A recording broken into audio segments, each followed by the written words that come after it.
If you want to take yourself from a beginner to an intermediate calisthenics athlete, the 90-degree hold is a great way to make that transition. This is going to be a very quick and straightforward tutorial with all the things you need to know, and at the end I will provide you guys with the 90-degree hold workout that you can do from the comfort of your own home. Alright, well first up I want to say that if this exercise looks too intimidating to even try at first, don't worry about it. I will make sure to cover all progressions from complete beginner on so that everyone can begin their journey. So, what exactly is a 90-degree hold? It's a static exercise where you lean forward until your hands are directly under your center of gravity in a bent arm position.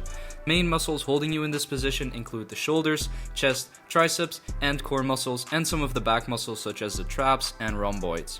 Now, if you wish to train for more than one day without injuring your whole upper body, a good warm-up is of utmost importance, especially the shoulders and the wrists, given how prone they usually are to injuries. For the upper body, grab a stick or a band and move it back and forth over your head, keeping your arms stretched. Follow this with arm circles to get your joints lubricated. And a few push-ups will warm up the anterior deltoids, chest, and triceps, which are crucial for the exercises ahead. I like to stretch each wrist individually, keeping your hand flat while slowly leaning forward. Hold it at the end of the stretch, but also incorporate dynamic stretches by moving back and forth. To ensure a thorough warm-up, repeat this process with your wrists in various directions until they feel nice and loose. An extra way to make it less training on the wrists is by training on parallettes if you happen to have them laying around, but for the sake of the video, I'll be performing everything on the floor. Alright, now that we're all warmed up, we're ready to dive into those progressions. Now, the way that I like to approach any kind of new static exercise that I want to learn is by dividing the training into two parts, a strength training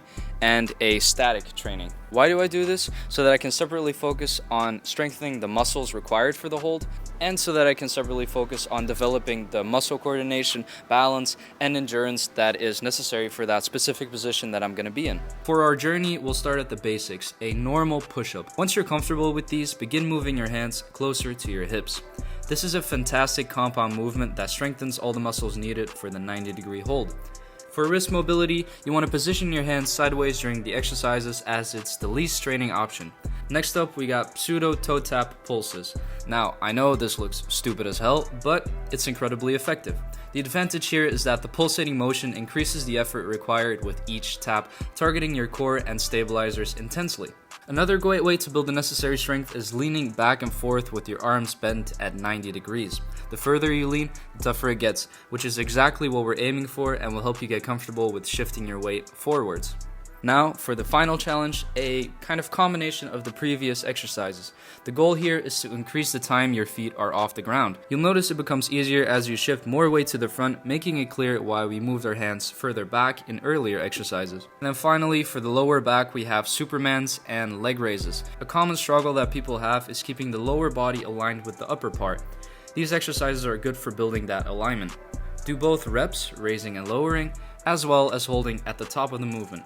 Alright, now those are the exercises that will help you gain the necessary strength for the 90-degree hold. Moving on to isometric exercises, where now the goal is to train your body to get used to the specific position of the 90-degree hold. Starting off with the most basic one, the pseudo hold. Basically, the same concept as a pseudo push-up, but now holding the bottom position. As your hand position moves lower, you'll notice your legs contributing less and your upper body taking on more of the load. Eventually, by placing your hands low enough, your upper body will take up 100% of the load, leading to your legs to lift off the ground entirely. Now, of course, we want to complement this with some other drills, like holding it against the wall. This drill will help you get your body aligned straight from the ground, just like in a 90-degree hold. And to add an extra challenge, try only using your tiptoes for support, which forces you to engage your core and upper body more. And if you don't happen to have a wall that you can make dirty without your mom beating the shit out of you, a brick or something elevated will do just fine. And make sure to film yourself to check if you're in the right position and to help you remember the feeling of that proper alignment. I want to mention that using a resistance band can make a huge difference in your training, as it helps you build strength while maintaining the correct position. It's like you're basically doing it, but with the help of some angels lifting your legs. Begin with the band at ankle height for assistance and then move it towards your hips. After that, we're gonna want to experiment with different leg positions. Now, this is the real test. Your only contact with the floor will be your hands. Start with your legs tucked, which makes it easier by keeping your center of gravity closer to your body. and then gradually extend your legs as you get stronger, increasing the difficulty as you progress. And as promised, here is a 90-degree hold workout that you can follow at your home. And there you have it, a quick, easy, and straightforward guide to learning the 90-degree hold, a foundational exercise that opens up so many more possibilities for you to do. If you enjoyed this video, you can leave a like, and a subscribe is always appreciated. And then I hope I will see you guys in the next one. Goodbye.